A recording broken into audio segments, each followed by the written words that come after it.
Hello, everybody. It's time for another edition of Sessions with Shauna. We are back for session 9. Hard to believe I've already had. This is my 9th person today. It is Friday, June the 3rd. We are so happy to have all of you here. So I've been for some time wanting to have a professional athlete on my show. And people were like, why do you want a professional athlete? That was an easy answer for me.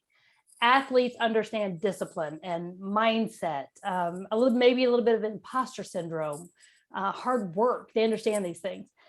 So that's why I wanted to have a professional athlete. And today's guest actually blew me out of the water when we talked a week or so ago. And he doesn't know how much of an impact that discussion had on me. But boy, does he have a healthy relationship with failure. Failure has not stopped him in his life. And so I knew right then and there that was the direction that we needed to go with this. So I'm so excited today. Help me welcome Justin Bloxom to our show. Hey. I'm so glad to have you. Yeah, you're welcome. Yeah, I'm happy to be here. Awesome. So just so everybody knows, Justin is a former professional athlete. We'll get there in a minute. I know all the guys watching this are going to want to know about that. But he also owns JB Homes. And he and I work together as brokers at Berkshire Hathaway Home Services, Indiana Realty, which is how we met. So that's our common thread. I want to tell, for starters, how we met, because I think it shows your character. All right. So Justin and I actually just met in February. We were both at a corporate event and they had a money booth. And I'm in a dress and I'm not wanting to have a Marilyn Monroe moment in front of all of these people who I work with all the time. So I'm literally walking around with my ticket, trying to find somebody who wants my ticket. Nobody would go in there. Finally, Justin speaks up and says, I will do it on one condition. And that one condition is whatever I collect, we split. Huh. Win-win for both of us, right? And I was just going to give that ticket away, and you were such a gentleman that you shared the money with me. it was only right. But I was giving the ticket away. True. So anyway, I wanted to share that story because that does talk about the kind of person you are. I want to start in the very beginning. So something that you told me when we talked a couple of weeks ago was just how much influence your parents had on you and how they were such hard workers and they taught you the value of hard work and work ethic. I know that has had to have formed you into who you are today. Would that be a fair statement? Yeah. I mean, they worked hard. Like my dad was a blue collar guy that just got up, didn't complain, didn't whine about anything, just did his job and did it to the best that he could. And you see that it was never directly said, it was never directly mentioned, but it's something that you just see, right? So you just learn by example. And for what we do now, it's just compared to what he does, it's complaining about this would be honestly a little ridiculous. Yeah, that's a good lesson, because sometimes we as realtors, we do like, oh my God, this day sucks. It was so hard. I had to deal with this. Yeah, we don't have a clue. You're right about that. Yeah, it's so relative, right? Yeah, it is. That's awesome. So I know your parents sacrificed a lot. They moved states. Yes. For you to pursue baseball. They had to have seen something in you, even back then, that let them know, hey, he's got something. God, I hope so. I hope they wouldn't have just moved states if they didn't. If they were just like, we'll see if he can make it. Yeah, no. Yeah, I grew up in New Mexico, and I had an instance with a coach, and I was playing in the summers in Phoenix, Arizona, and they play year round there. So I was like, hey, I'm kind of into this. And that's where I was going to go. And I told my parents, basically, I was like, this is what's happening. I talked to my summer ball coach. He said I can stay with him. I'm moving to Arizona because I want to play year round and I want to play for, somebody else. That's awesome. Yeah. So here you are, you move states, you love baseball. Your parents clearly see that you have some talent, or they wouldn't have made that move. You told me about an incident with a coach. Yeah. Can you share that? Because that to me is so powerful, and for two reasons. Number one, he was wrong. Number two, I'm sure it lit a fire under you. But number three, people don't realize the impact of their words. Well, yeah, I think it was a moment where I think it was the first time in my life that I had been told, hey, you can't do something, right? Like nobody really wants to hear that, but it's kind of like what we talked about. You can go any way you want, and either way you choose, that's right, you know. So Mhm. you can crumble, you can fall down, or and say, yeah, he's right, or you can say, okay, like I'll show you. So I kind of went the other way. But yeah, the instance with the coach was I want to say I was in either eighth grade or either a freshman in high school or eighth grade. And I had a coach basically come up to tell me that we were hitting in a cage, and I was doing a drill, I'm assuming incorrectly. And he basically came up, screamed at me, and told me that I would never amount to anything and never play past the freshman or JV level. Wow. So that was that was the instance that happened. It was kind of an eye-opening moment that a grown man would say that to a child. Hmm. But I took it personally, and I took it personally in the right way, I think. Well, he was so wrong. I mean, Come to find out, yeah, yeah. I mean, you went on to play on the junior Olympic team, correct? I did. Yeah, Yeah, and then you played as a freshman in college. yep, yep. I was a freshman starter at Kansas State, and I played all 3 years. Yeah, So look who was wrong.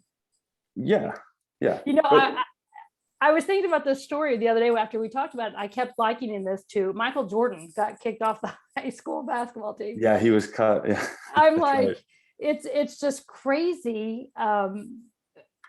But people, comments like you made and Michael Jordan getting cut, that has to you had to have understood the importance of mindset at a really young age, whether you realized what it was or not.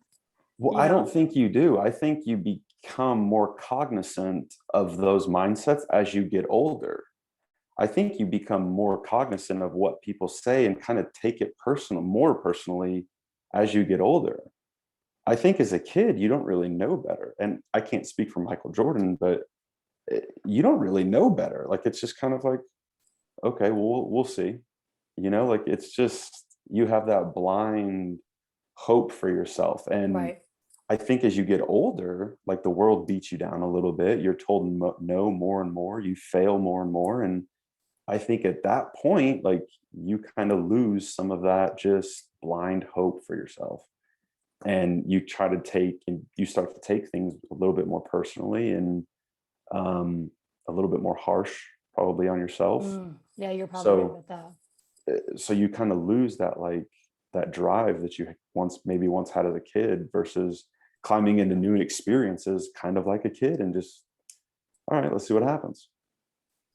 I don't think I've ever had drive to that point, but I will tell you, I am very competitive. And when somebody tells me that I can't do something, Absolutely. look out, because that's what I'm about to do. Right, right. Oh, Yeah, totally different, in a totally different realm than athletics, because not I've never been athletic, but yeah, but not really. It's the same kind of mindset though. Like whether you take it in business, whether you take it in sports, whether you go in, it doesn't matter. You know, trying to be the best at whatever you're doing yeah, is, you know, even if you work at McDonald's, like how can you make that McDonald's the best McDonald's there is? right. It's just a mindset. Like it's just how you go about every day. If only more people had that. If only. Yeah. Yeah. I mean, look at how much our world would be different if more people had that kind of mentality. Right. Right. And I Um, understand the premise too that people don't always love what they do. And yeah, that's true. but at the same in the same breath, it's like, but if you're not doing and if you're doing what you have to do and doing the best you can, then at some point in that day, you need to try to do something that you want to do, right? To do and do the best you can at that also. That's great So advice. that's just my personal belief. No, But no, that's great advice. That is great advice, because I think too often people are just stuck doing what they don't enjoy, but it's a paycheck, or it's providing for their family and paying their bills, right, and they don't right, really enjoy it. We're like, you and I are lucky in that. absolutely, We do love what we're doing, and we do right. love the company that we get to work for and the people that we surround ourselves with. So probably should not take that as for granted as we probably sometimes Oh, do. absolutely, absolutely, absolutely. So you spent 6 seasons in Yes. professional baseball. Yes, I was drafted in 2009, and I was fired in 2015 for the first time from the Nationals. And then the Braves picked me up, I would say not long after that, probably 10 or 15 days after that.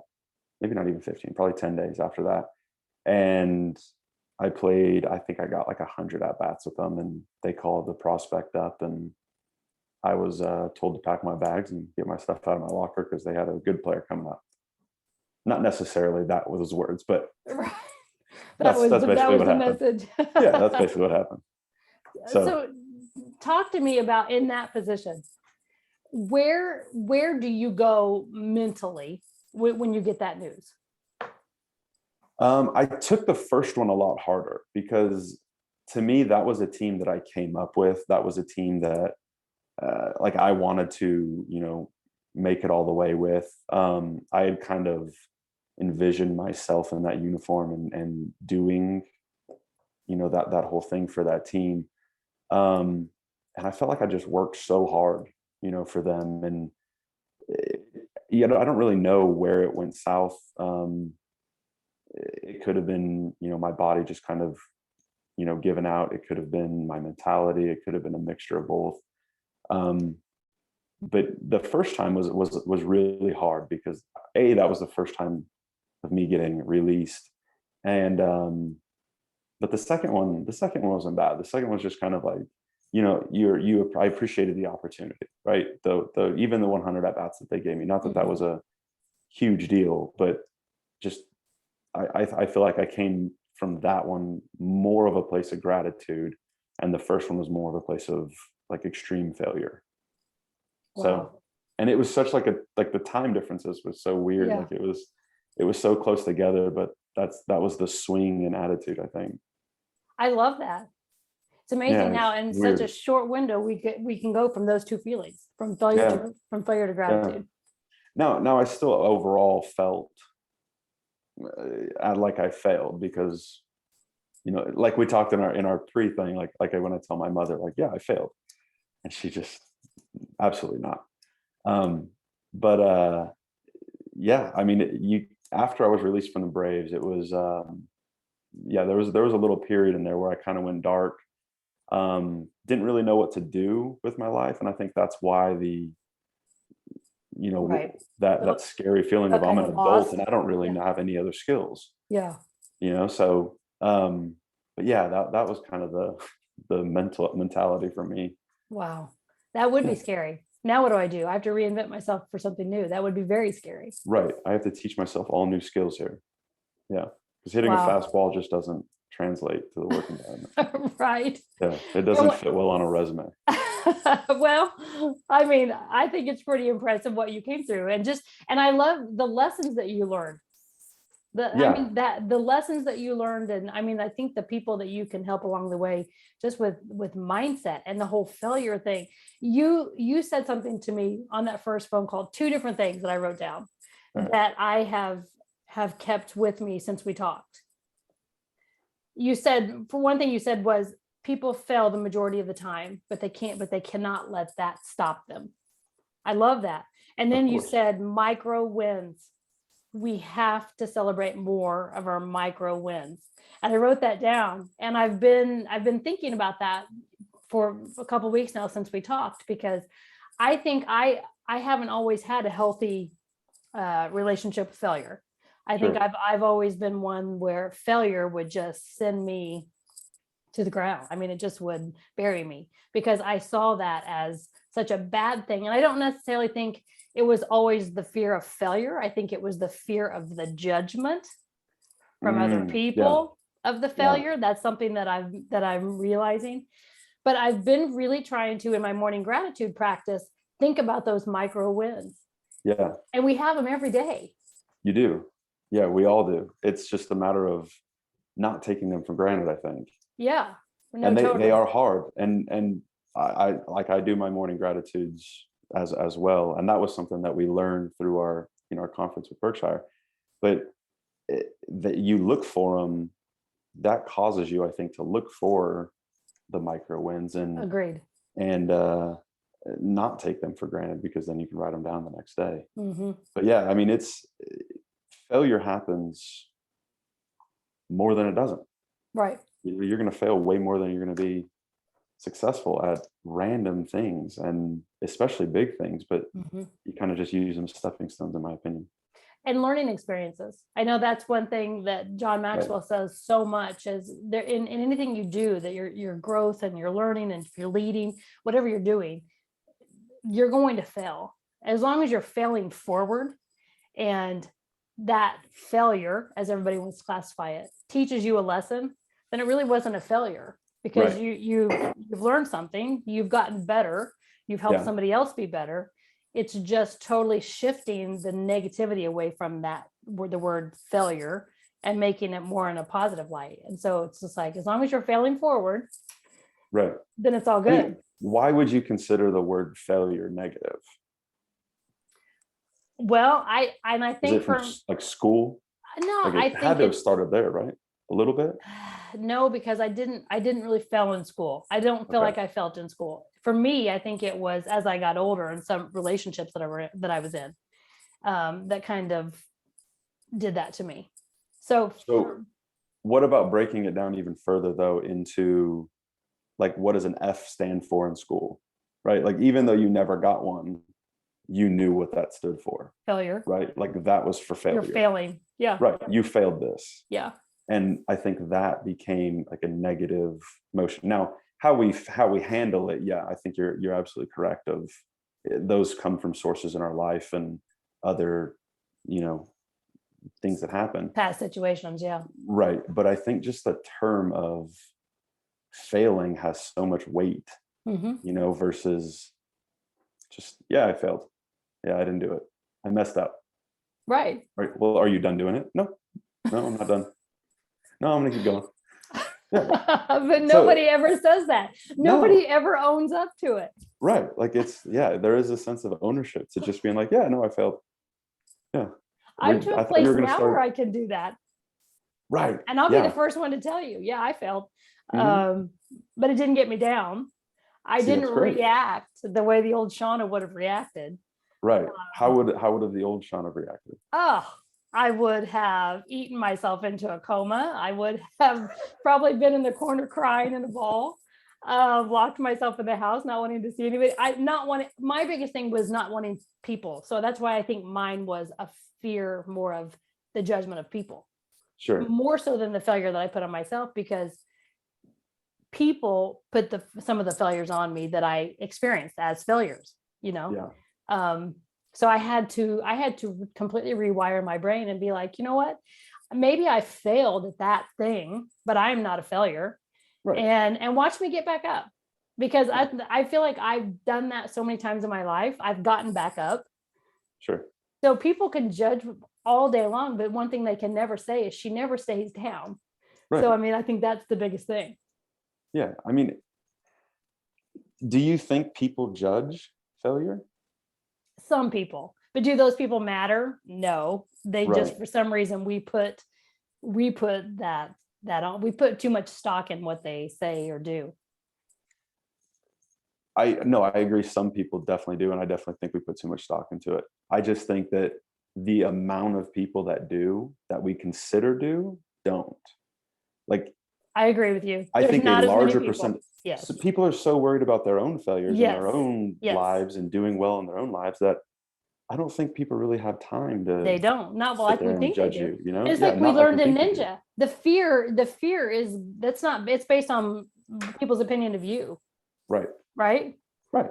But yeah, It's I've them been so. so guilty of that. And you're right. People don't pay attention to what we're doing. It's just No. in the moment when we feel like we've, done whatever. I think that we put it on ourselves. Oh, I agree. Yeah, no, I completely agree. I've always wanted to be more, like, not more, but like a little bit more active on social media and putting things out there. And I just, there's part of me that just doesn't think, like, when I see something, oh, take a picture of it or make a video. That's problem number one. I got to change the mentality there a little bit. But then B is like, there is that thought of me that's like, is this dumb? Like, is what I'm posting dumb? So But you're really, like, it's just like, it shouldn't matter. Why does it matter? you're Right. doing Like, what what does you it matter if it's said. dumb? It You know how doesn't many, matter. right. It Do you know doesn't how much matter. dumb stuff is on the internet? Like, A or lot. it probably is dumb, but that's okay too. Yeah, Yeah. who cares? So it's your dumb. Right. Right. And it's not going to hurt my feelings if anybody says, yeah, that's dumb. I'll be like, yeah, it is. Yeah, Probably. it was. So, But maybe I helped one person with that dumb video. right. You know, Right. Maybe.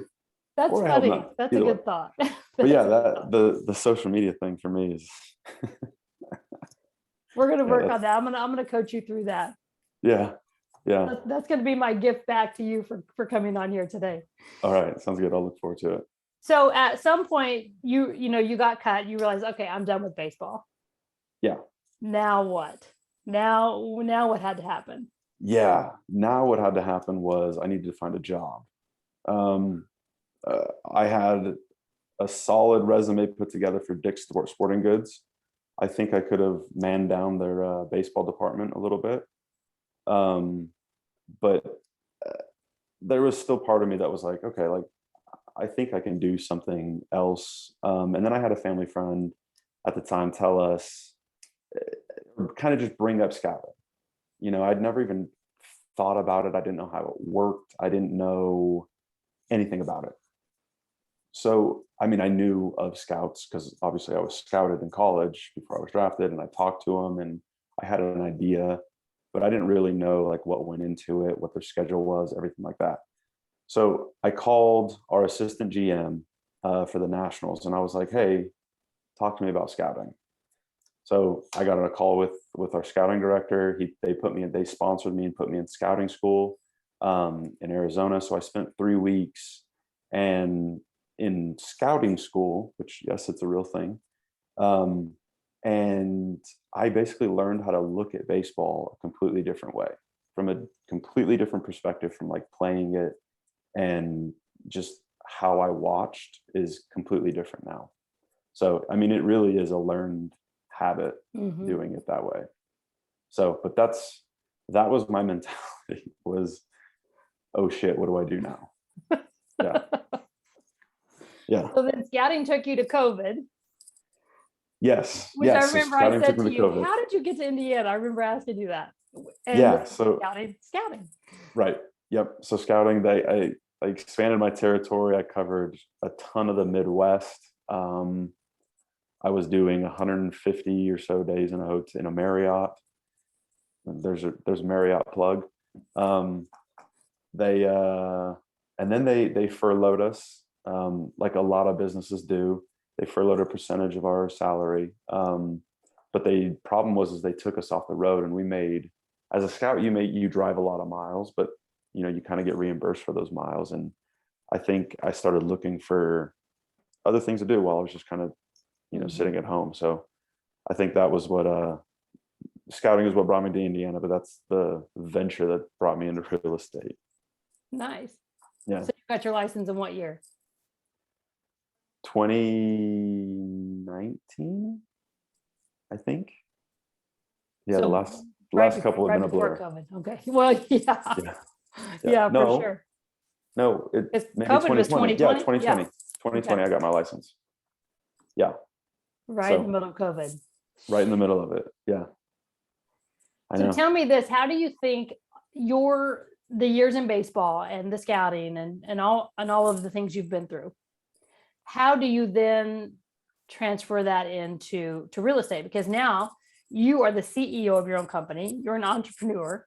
Sure. So that can bring a whole new set of fears and failures and mindset. And talk to me about that for a minute. Well, just from my perspective, I think real estate and working with clients that I work with, it's a people perspective, right? It's a you deal with people. I think how I can translate it back is I was in a lot of different clubhouses with a lot of different personalities and a lot of different peoples from all different cultures. So I learned different backgrounds, different personalities that are, you know, introverts, extroverts, you know, quiet people that, you know, wanted to keep to themselves, and, you know, how to just communicate with them. You know, you can't just call them out in the middle of the locker and expect to have a conversation with them, but they'll go have a beer with you and, Right. talk about their family all day, so the different personalities taught me, I think, more about people than I realized even was important, back then. Like, it was just getting to know different people, in my opinion. So, and just getting to know my teammates. But yeah, that's translated, I think, really well, in real estate. It's just trying to relate with people. Right. Well, it's relational, not transactional, which Exactly. so many people don't get right. Right. I mean, Right. thankfully we are in an environment where they push those relationships, but yeah, they're huge. I never even thought about it from that perspective. I didn't know you were going to go there with the locker room, but that makes so much sense. You did have a ton of different personalities. Yes, a ton of them. And then I think from the scouting perspective, it's just working. Like, you just go, like, you just work, you just say yes and go. So that I think translated. I mean, and then we briefly touched over like my parents and just the work ethic of baseball and how that was translated in. And I'm not afraid to sit down and punch the clock and work. Clearly. Yeah, clearly. So I heard something the other day. It said, failure is the mother of all success. And we fail only if we quit. So there had to have, isn't that good? Yeah. So there had to have been times throughout your career, even before you retired, where you thought about giving up. Never about giving up. I thought about failure on a daily basis, but never really about giving up. It was just, how do I dust myself off and get ready for tomorrow? Because in baseball, it's not like football, right? Like, you don't play weekly. So you don't have to reminisce on that loss for an entire week. Like, you're going to play again the next day. So whether I was 5 for 5 or 0 for 5 with 5 strikeouts, I was playing again the next day. So I had to mentally just let that go and move forward. That's why you're on this show today. What you just said. No, for really, what you said. I never felt like giving up. I never had time to. I had to just keep going. That's so good. Yeah, giving up was never the option. And that translates so much into life. Yeah. Well, I never wanted to, right? Like, yeah. If you want to give up, then give up. Right. And be okay with it. But if you don't want to give up, then don't give up. Right.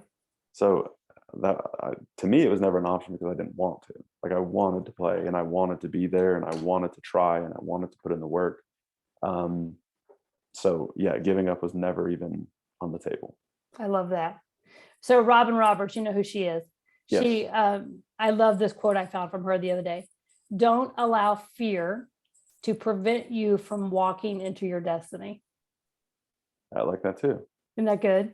You're just a wealth of knowledge today. I'm the quote queen. Yeah. So I've got one last question for you, and I end every episode with this very same question of everybody. So you're getting the same question as everybody else. All right. What is the one thing that you do every single day to ensure that you're adding value to others?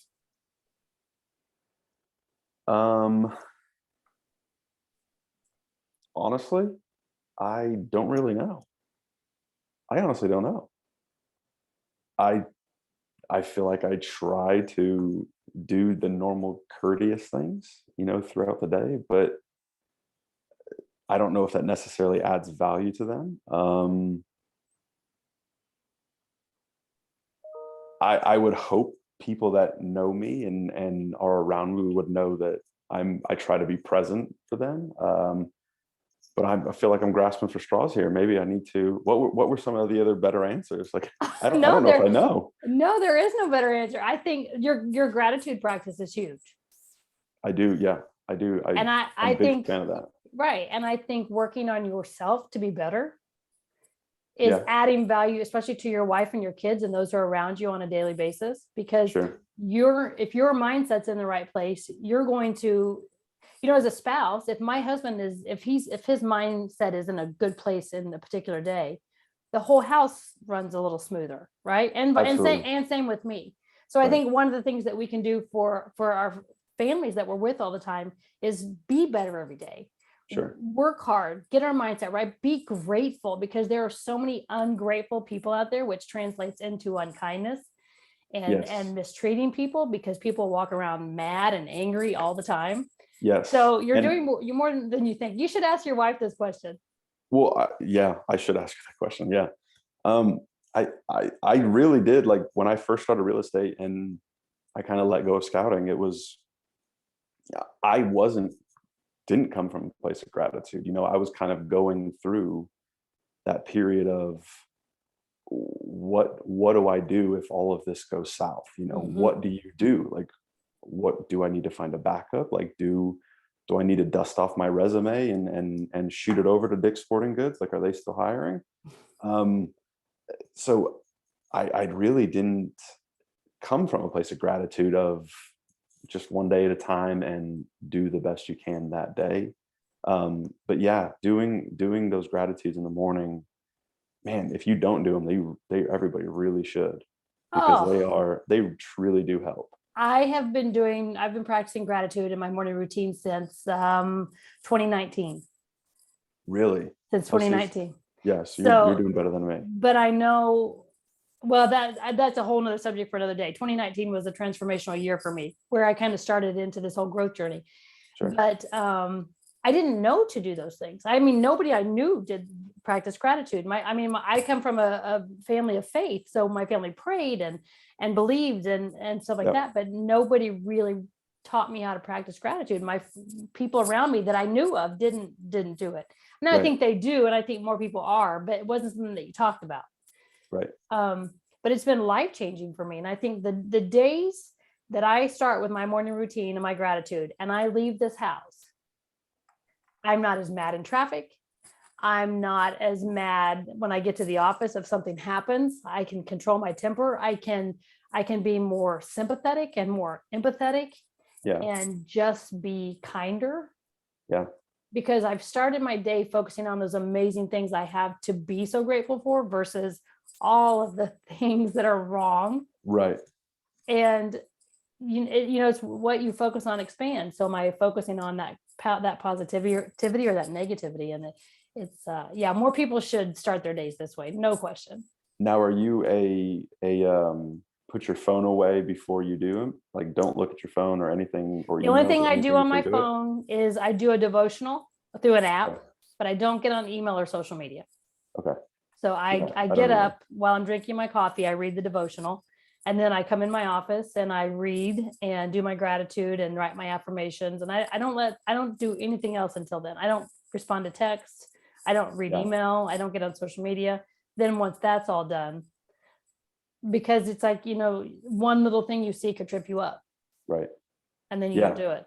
It was, see, and I grew, my family we came from faith also, but I feel like there was a big proponent in my family to be just gracious for, what we did have, and be, because we had more than some, not as much as most, but Right.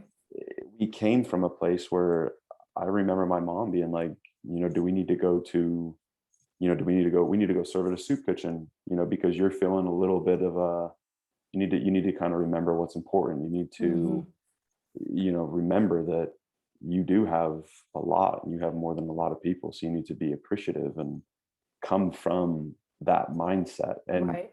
I remember those growing up, but I don't think there was ever a physical time where it was sit down and write 3 to 5 things that that you have gratitude for. Right. And it's a game changer. It really is. It is a game changer. Absolutely. Well, I hate to cut this off because I think we could sit here for another few hours, but for those people who are looking for homes to buy or sell in the Indianapolis, Fishers, Carmel, Noblesville, any of that area, how do they find you? They can give me a call. They can go on my website, justinbloxomhomes.com, shoot me an email, and get a hold of me that way. Awesome. Thank you so much. This has been amazing. Just Oh, like thank you for I having me. told you that something would come out of this that impacted somebody, and I believe it's going to today. So thank you for giving me your time today. I really appreciate this. Oh, absolutely. Thank you. All right. I'll see you soon. All right. Bye. All right. Bye.